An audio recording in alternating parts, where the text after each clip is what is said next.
Um, as we have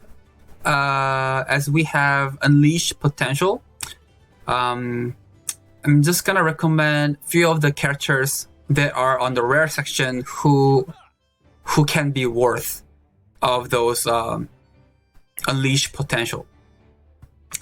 I actually opened Gale, but I wouldn't really recommend this to most of the people. The burst is actually really strong. That 357 percentile burst is actually gonna be really strong. But let's just keep Gale out of the section, alright? I would first recommend Xeon, obviously.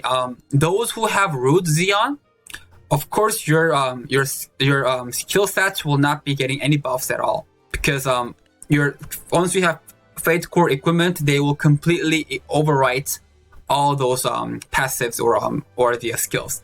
But you can still get those passives, not passive. You can still get those stats, extra stats up for it, like about 50 HP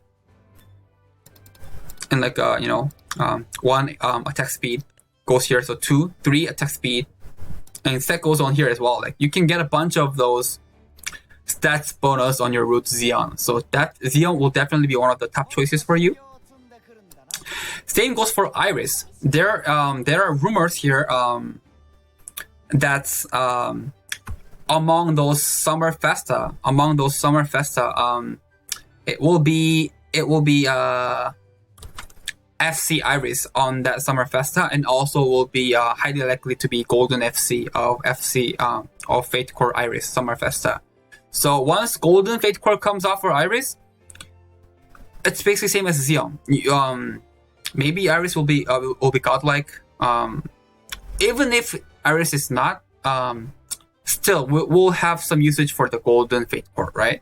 So I would recommend Iris as well, and I would recommend Kaya. Why? Because Kaya is always gonna be top tier healer. Always gonna be top tier healer. Because Kaya doesn't have any other spell. Kaya will always heal, and you can actually heal more percentile with that. But that's not the really issue. The most important thing is the passive. You were supposed to get You're supposed to just heal whenever the ally drops under the 20 percentile. So Kaya in general have issue with gaining mana.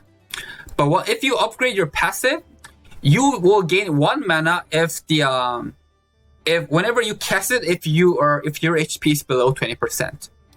And if you upgrade it one more time, you can actually get another mana or 1 extra chance of you getting mana if your HP is higher than 70% when you cast first aid.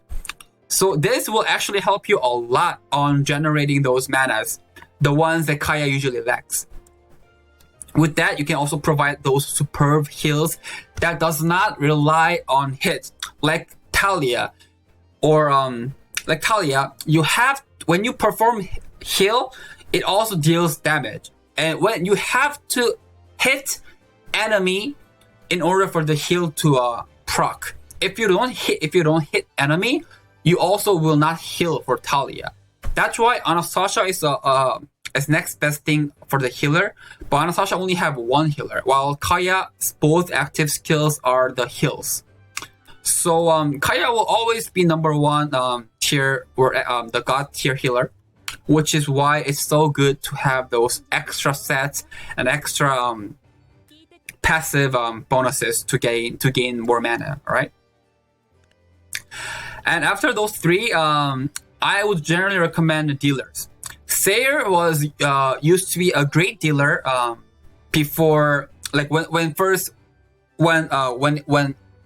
Korean server first started. We just couldn't find enough character pools to find a strong enough dealer. So we used Sayer. Look at that 750 percentile damage. It's a burst as well, requiring you 4 mana. So Sayer was there to deliver that amount of that damage that we lacked. And Sayer can still be a good damage dealer as well, but I generally wouldn't favor this over those Xeon, Kaya, Iris. Also, what's good about Sayer is that Sayer is also one of the attack buffer. Increase all allies attack by 16% for 7 turns. So since we have limited attack buffer, Sayer can be somewhat strong. Not yet, but maybe. Okay. Same goes for Morris, but then we have FC Morris to cover that. Then Nato, however, is a huge single target nuker as well. Look at that percentile. 750. Same. It doesn't have burst, sadly, but still strong. Still a lot. Still a godlike damage. All right. And I would recommend Kazok and Yuld. Kazok and Yuld are gonna be widely used on on Labyrinth.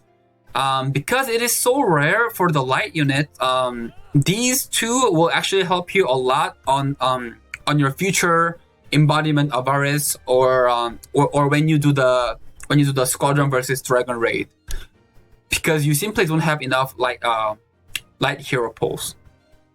So these two will not only for the spells, but just for the stats, because they're so rare to get.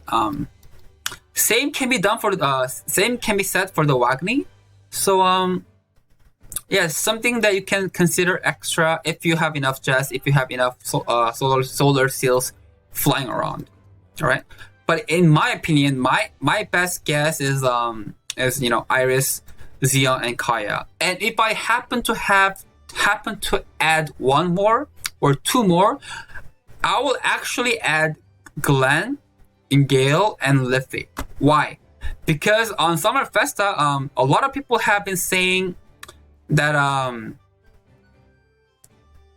it's Rudley. It's a Rudley over there. But some people actually say it can be Glenn. Look at how Glenn looks.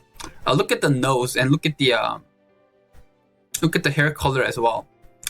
I know it's the long shot, and it's probably not correct. But it, at least in my opinion, this guy looks more of a Glenn than Rudley. I can be wrong, but but if you actually see how Lion Games is making the core, Fate core is that after they make Xeon, they're making Iris. So it's kind of giving us some idea that in the future, maybe they will make Fate core for Liffy. They will maybe make Fate core for Glenn. They will make Fate core for Gale. Those those main characters. So it's a long shot, but if you happen to have more than enough Jazz to go for Iris and Xeon and Kaya, then I would definitely choose in between those three: Gale, Glenn, Liffy. Other 3 stars can be good if they're your waifu or husbando, but in general, they will not be getting that edge stat out of compared to the characters that I mentioned.